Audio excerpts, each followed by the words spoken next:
जेमतेम तिसरी शिकलेल्या माणसाने काढलंय शिवाजी महाराजांचं राजमान्य चित्र आणि त्याचे त्यांनी पैसे सुद्धा घेतले नाहीयेत। गोष्ट खूप भारी आहे, व्हिडिओ पूर्ण बघा। तर त्या माणसाचं नाव आहे गोपाळराव बळवंतराव कांबळे, म्हणजे कलायोगी जी कांबळे। कांबळे यांचा जन्म कोल्हापूरमध्ये झाला। अभ्यासापेक्षा चित्रकलेत जास्त रस होता, म्हणून शिक्षण तिसरी पर्यंतच घेतलं आणि ते शिक्षणात थांबले। पुढे त्यांनी दो आखे 12 हात, सावतामाळी, झनक झनक पायल बाजे, दहेज, मुगले आझम यांसारख्या अजरामर चित्रपटांसाठी पोस्टर्स तयार केली। मुगले आझमचं पोस्टर पाहून तर राणी एलिझाबेथ हिने स्वतःची स्वागत मिरवणूक थांबवली होती। पण भारताला जी कांबळे यांची खरी ओळख झाली शिवाजी महाराजांच्या चित्रामुळे।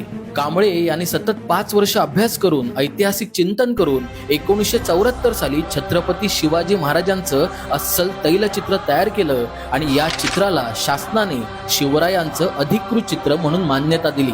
यानंतर शासनाने त्यांच्या या चित्रासाठी रॉयल्टी देऊ केली, पण त्यावर कांबळे म्हणाले की देवाचं चित्र काढण्यासाठी पैसे घ्यायचे नसतात। तर यावरून जी कांबळे यांची शिवभक्ती आपल्याला दिसते।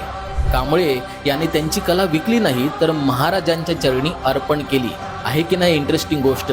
तर या खऱ्या शिवभक्ताचा व्हिडिओ नक्की शेअर करा आणि अशा इंटरेस्टिंग माहितीसाठी संवाद सेतूला फॉलो सुद्धा करा।